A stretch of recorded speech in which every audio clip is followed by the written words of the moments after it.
So now I am going to discuss principle of perpendicular axis. Okay, principle of perpendicular axis is statement is moment of inertia of plane lamina about perpendicular axis is equal to the sum of its moment of inertia about two mutually perpendicular axes passing through the lamina and intersecting at a point where perpendicular cuts the lamina. Okay, so first of all कि ये जो principle हमारा principle of perpendicular axis where to use, ठीक है, कहाँ पर इसे use किया जाएगा. सबसे पहले हम लोग ये देख लेते हैं उसकी कंडीशंस क्या है, कहाँ पर हम लोगों को यूज़ करना है. So it is applicable only to the laminar body. ये सिर्फ और सिर्फ लैमिनार बॉडी के लिए ही अप्लीकेबल है. Now what is the meaning of laminar body? Laminar body means plate like body और you can say that leaf like body. बिल्कुल चपटी जो बॉडी होती है उसे हम लोग कहेंगे लैमिनार बॉडी, ठीक है. और उसी को हम लोग कह सकते हैं two dimensional bodies. So laminar body, plane laminar body, plate like body, leaf like body या फिर you can say two dimensional bodies, ठीक है, उसे हम लोग कहेंगे लैमिनार बॉडी. ध्यान में रखना है थ्री डायमेंशनल बॉडीज़ के लिए this is not applicable. Okay, so it is not applicable for 3D, it is only for 2D. Two dimensional अगर बॉडी है then and only then we can use this principle, that is principle of perpendicular axis. तो पहली condition तो यही है, body should be laminar. Then body अगर laminar है तो उस बॉडी में जो हमारे एक्सिस है, ठीक है, X axis, Y axis and Z axis, they should be mutually perpendicular to each other. These axes should be mutually perpendicular to each other in such a way that x axis and y axis should be in plane of the body. ठीक है, अभी हमारी जो भी plate like या जो भी हमारी प्लेन जो बॉडी रहेगी उस बॉडी के प्लेन में ही x और y एक्सिस होनी चाहिए.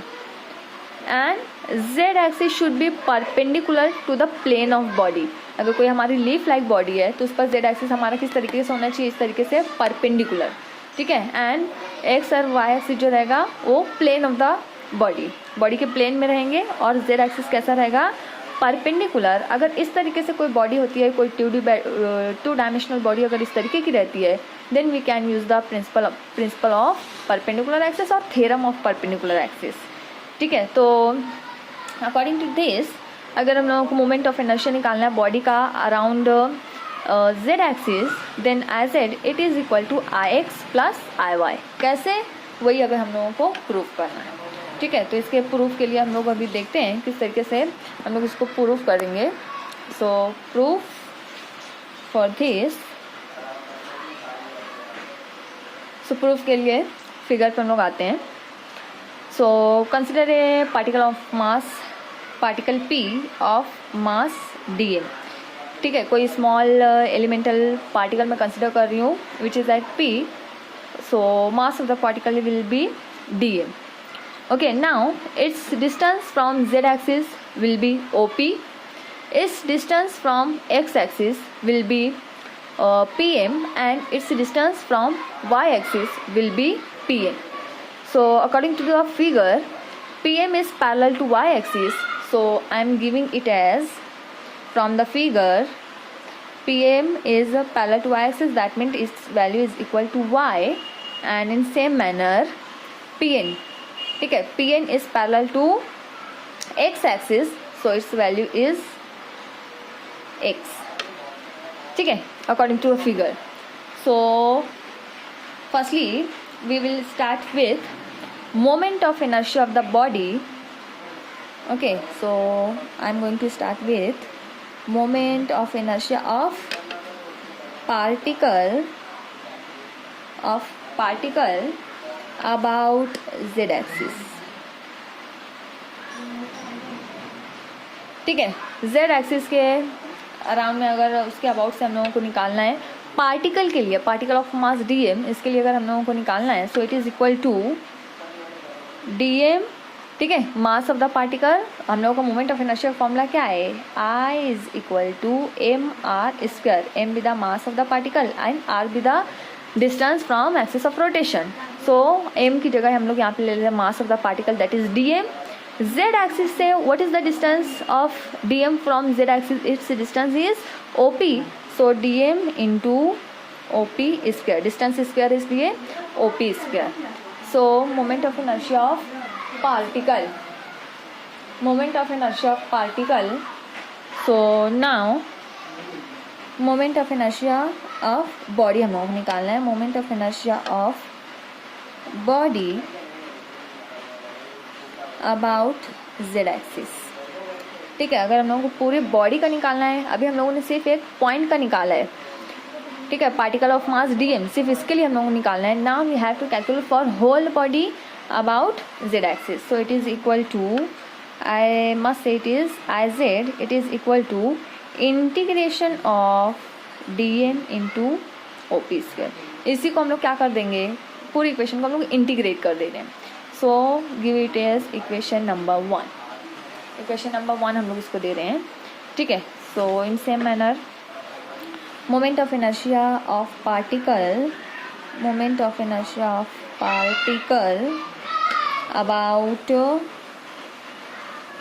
X axis. About x axis कितना आएगा पार्टिकल के लिए अगर हम लोग कह रहे हैं. सो पार्टिकल के लिए what is the mass of the particle, mass of the particle will be dm and distance from X axis it is equal to y.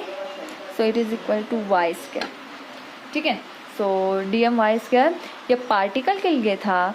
पूरी बॉडी के लिए अगर हम लोग को निकालना है, so it is equal to moment of inertia of the body about x axis. So इसके लिए हम लोग क्या करेंगे, just integrate this equation, we will get dm into y square. Say it as equation number 2. And similarly for y axis, that is moment of inertia of particle about y axis, it is equal to mass of the particle dm. y axis से इसका distance कितना रहेगा, so it is y axis from here the distance is x, so it is equal to x square. And it is for particle, we have to calculate for whole body. So moment of inertia of the body about y axis is equal to Iy, it is equal to integration of dm x square. Say it as equation number 3. Okay, so from figure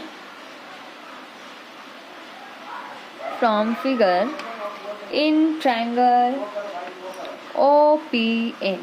ठीक है, figure में देखो triangle, seen figure triangle OPN, it is right angle triangle, and if it is right angle triangle we can use Pythagoras here. So according to the Pythagoras, OP square is equal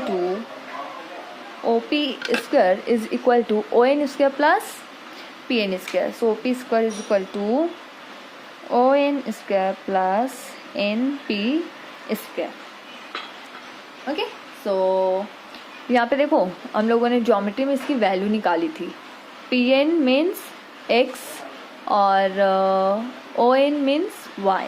so put the value of, substitute the values, so it is equal to y square plus x square. Now throughout the equation multiply whole equation with the dm and integrate it. So integration op square dm is equal to integration y square dm plus integration x square dm. And what is this integration of op square dm? This is nothing but it is equal to Iz. Integration of y square dm, it is nothing but it is Ix, and integration of x square dm, it is nothing but Iy. So from equation number 1, 2 and 3, it is equal to Iz, it is equal to Iy plus it is equal to Ix. So I can write it as I Z is equal to I X plus I Y. This is the moment of inertia about z axis and this is called as theorem of perpendicular axis. Okay, so condition हम लोगों को ध्यान में रखना है. condition क्या होनी चाहिए? First of all, body should be 2 dimensional, body should be laminar and in that body x and y axis कैसे होने चाहिए? in the plane of body and z should be the perpendicular to the body. और जो axis perpendicular होगा उसके about से हम लोग, उसके अराउंड से हम लोग ये जो मोमेंट इनर्शिया है वो फाइंड आउट करेंगे. So it is equal to I Z is equal to I X plus I Y. Okay.